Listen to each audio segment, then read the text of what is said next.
Today we're looking at the Brucemore Mansion envelope restoration project, and Executive Director David Jansen is going to tell us more about it. This is a four-year, four-phase project where we are trying to deal with keeping the elements out of the inside of the mansion.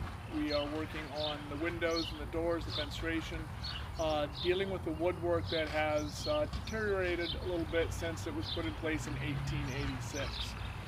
We're going window by window and door by door and trying to save as much of the original material as possible. The wood, the glass, sometimes we're getting into stone, into metal, and other aspects of the architecture.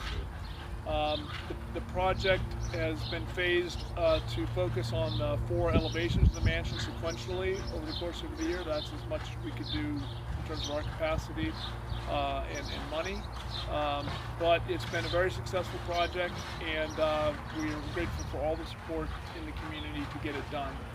Brucemore fills so many roles in our community. First of all, the historic preservation of this estate helps provide a sense of place, helps provide part of our community and county identity. So we feel very strongly about making sure that this anchor is here for generations to come.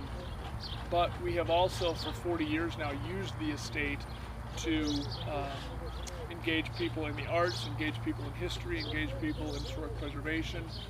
We've collaborated with arts organizations and other nonprofits, again, for 4 decades, trying to make sure that visitors and residents of Linn County have a vibrant place to come and participate.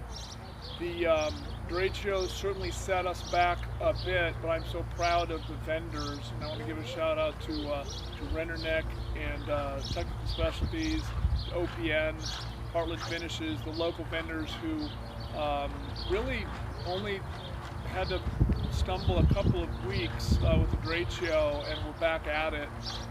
We suffered an additional scope of damage because of the storm, but we finished more or less on schedule with phase 3 last year, even with all of the storm damage and the barriers that COVID and the trade show put in place for us. We're grateful for the funding, we're grateful for the support, and we're poised to take advantage of 2021 afresh and be part of the rebuilding of our community.